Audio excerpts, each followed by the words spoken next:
I need a message for Islam Makhachev.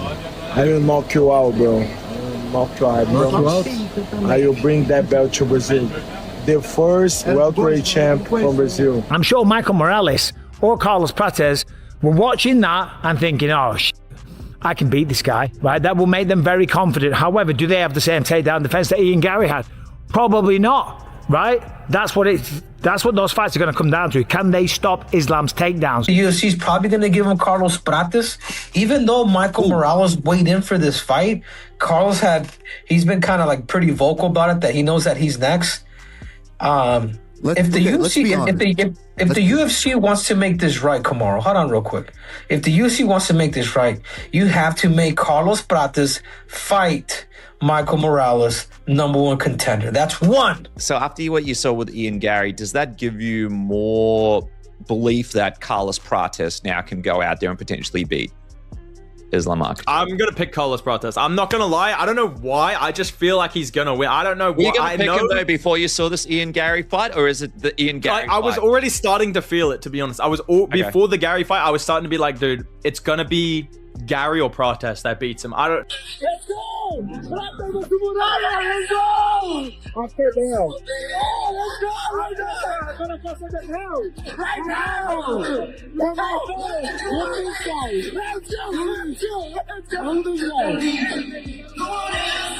go! Up there now, bro. Let's go right now!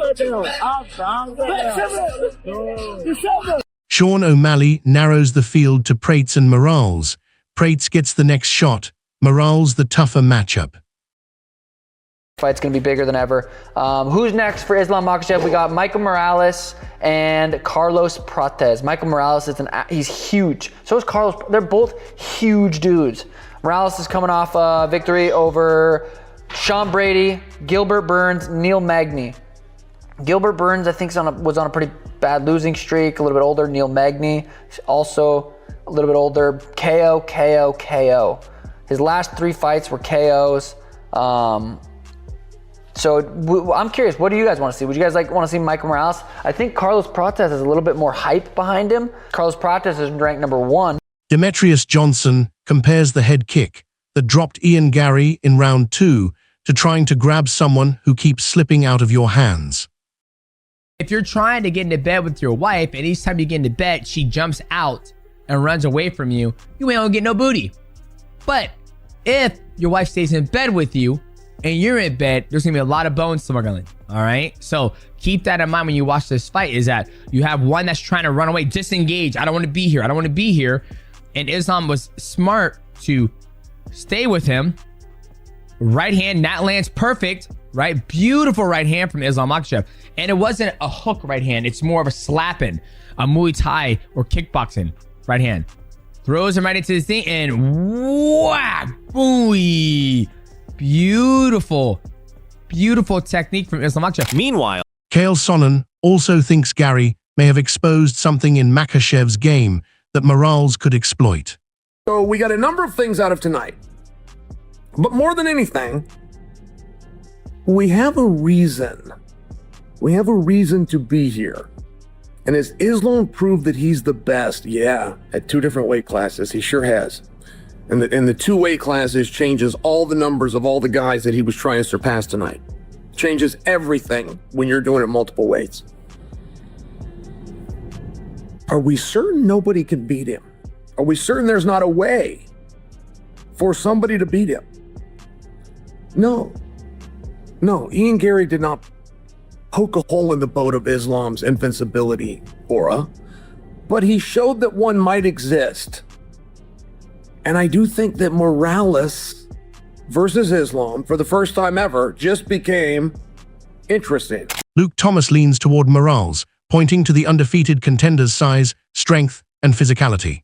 Do we think Prates is next? Do we think Morales is next? I think honestly Morales might be next, but who knows if they give him Prates. Who would you rather see? Now, me personally, I'd take either. I'd rather see him fight Morales. I think Morales as a physical beast, green, but a physical beast, presents an interesting kind of challenge for Islam. How do you deal with a guy who might be defensively stout and just a fucking tank at 170?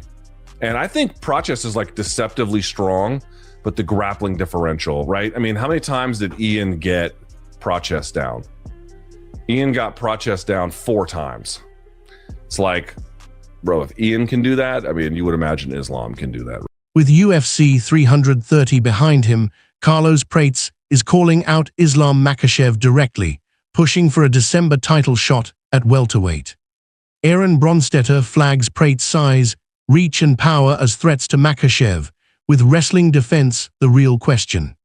Carlos Prates is an interesting one because Prates he's a big guy, 6'1", he has the reach. The only problem is the wrestling, right? Yeah. That's the only thing that makes me wonder. But he's got the power, and I mean, you know, as long as he's able to survive the wrestling early from Islam, we saw that he got a little bit tired as it went down, and when that happens against a guy who's as aggressive as Carlos Prates, I think that can be a difficult situation if you get into those deep waters against someone as aggressive and dangerous as he is. So he's an interesting one for sure. UFC 330 is behind him, and the welterweight picture is loaded. Prates pushing for the title, Morales waiting his turn, Makhachev staying busy. Who gets the next shot? Talk turns back to Michael Morales, with Chael Sonnen citing his size, power and explosiveness as the makings of a fascinating matchup with Makhachev. Watching Islam tonight, I cannot tell you what his weaknesses are. He really fought everywhere and he fought well. But my interest in seeing Michael Morales take on Islam did not exist until now. Just now is when I realized that Morales could do a better job defending takedowns than Ian, at least in theory. And that Morales can engage a little bit more explosively. I can't say Morales' combinations are better than Gary, but I think that his power is. And all of a sudden, Morales starts to look like a very interesting proposition. Luke Thomas frames the win as a resume builder. Beating naturally bigger opponents at welterweight shows Makhachev's complete skill, set still translates up in weight.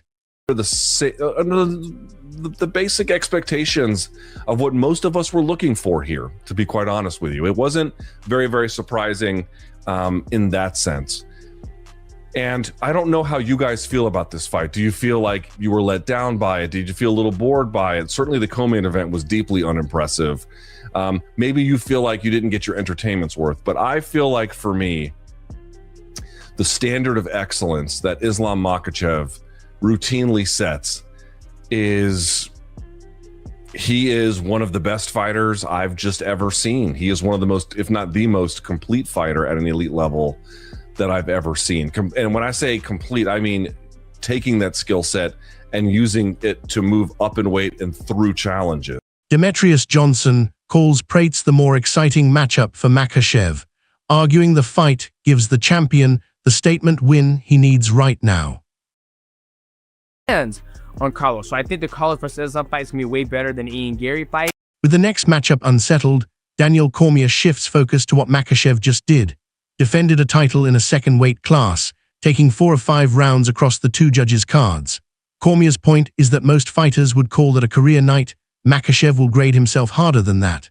He also frames the pressure Makhachev was under, carrying a 17-fight win streak that has now passed Anderson Silva's long-standing record, something Cormier calls absolutely insane. Sneeko takes it further, placing Makhachev among the greatest fighters ever and naming him the best in the world right now. Islam Makhachev is the greatest UFC fighter of all time. Yes, he had a loss, but he has had a 17 consecutive win streak. He's holding a belt in the welterweight division and the lightweight division. He's defended his welterweight belt. 17 consecutive wins. Yes, there was a fluke knockout early in his career, but have you seen anybody bounce back like that? He beat Anderson Silva's record.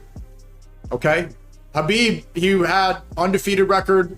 You know, he never got dropped, never bled, but he didn't hold 2 belts.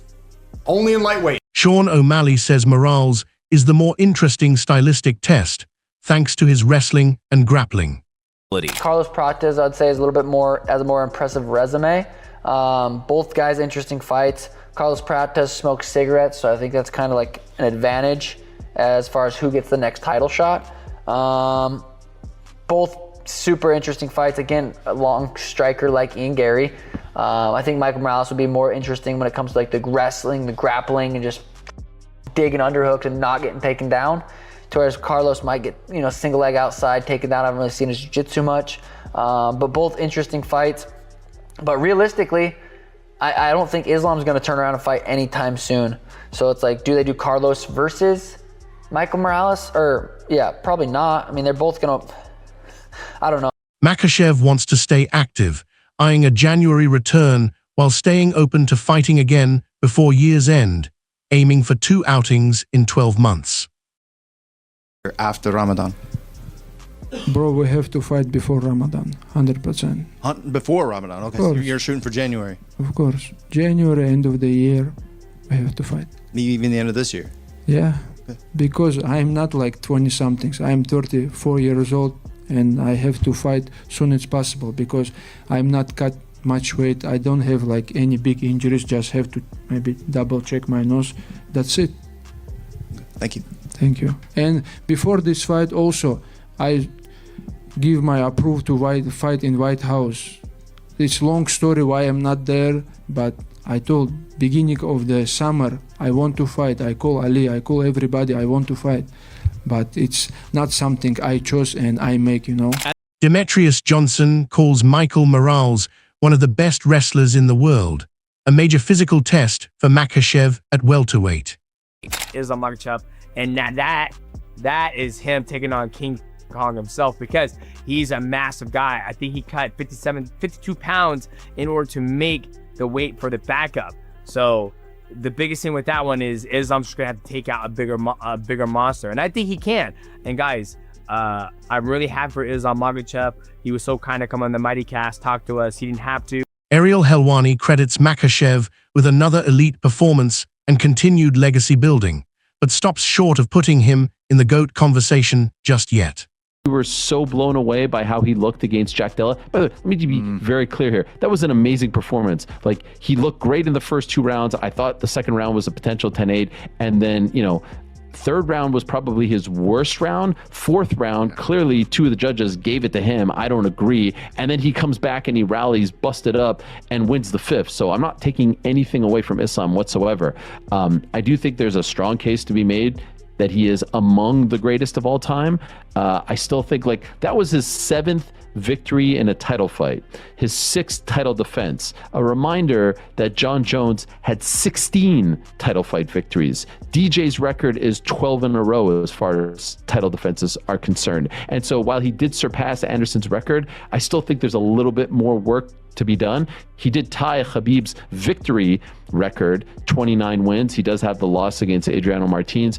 So these are things that are all adding up. I don't think he is the GOAT per se. One analyst gives Prates the edge over Makhachev, pointing to his kicking game, range, and finishing instincts as the real threat. So with Ian Gary, does that give you more belief that Carlos Prates now can go out there and potentially beat Islam Makhachev? I'm gonna pick Carlos Prates. I'm not gonna lie. I don't know why. I just feel like he's gonna win. I don't know why. Were you gonna pick him though before you saw this Ian Gary fight, or is it the Ian Gary fight? I was already starting to feel it, to be honest. Before the Gary fight, I was starting to be like, dude, it's gonna be Gary or Prates that beats him. I don't know why.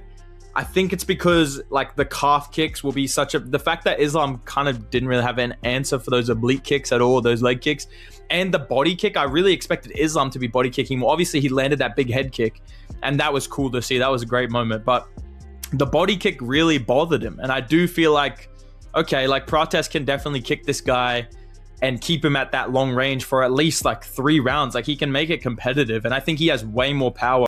Dan Hardy notes, welterweight forces Makhachev to solve a new puzzle. Bigger frames like Ian Gary's bring problems unseen at lightweight. Makhachev steps up into a weight class where guys are, and I'm going to use these words very, very clearly, people are weighing in 15 pounds heavier. They're not 15 pounds heavier. They've got more muscle mass, they've got bigger frames. You're getting guys that are in there that are 6'2", 6'3", 6'4". Some of these welterweights are getting really, really big, broad shoulders, long arms, long legs, difficult to take down because there's always a limb that's going to connect to the floor. You know, Makhachev's game has had to change, and you know, and I think this is where Makhachev will adapt if he stays in the welterweight division, if he wants to stay and try and keep defending the belt. I think it's going to be much more about hustle. Not everyone is sold, though. Danny Segura calls the UFC 330 win a grind rather than a statement, arguing the size gap at welterweight wore Makhachev down and produced long stalemates that blunted his usual finishing instincts. I knew this was going to be somewhat of a close fight. It wasn't going to be an easy fight for Makhachev, but in the end, I thought he was going to win, and I thought he was going to win by decision.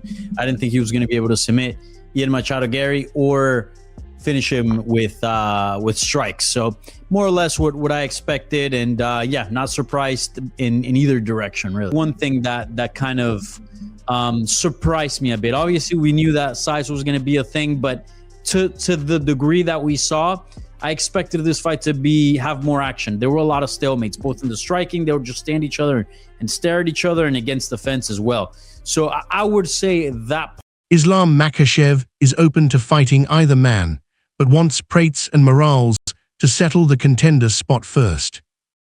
Who can give me a good fight? Henry Cejudo says Ian Gary had the range advantage, but never capitalized on it.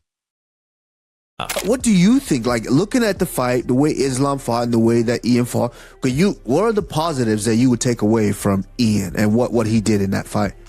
Yeah, he started off really good with the fight, with faking that kick, like making Islam think, staying in the center in the beginning. But then it was just he waited too much for the little guy to get off, start exchanging, and then boom, Islam was on the legs, taking him down, wrapping him up, and then controlling him. Ian never really had an urge to get out, dude. Like, he was never controlling the hands. If you notice, like when he had him against the cage, like he was just against the cage and just kind of chilling there in round one. If you can show that respect of getting up and show this dude like, hey, this fight is going to be on its feet, it changes everything. But he allowed Islam to just stay there, hold his grip, and never really peeled the hands or attempted any of that or try to get his back against the cage.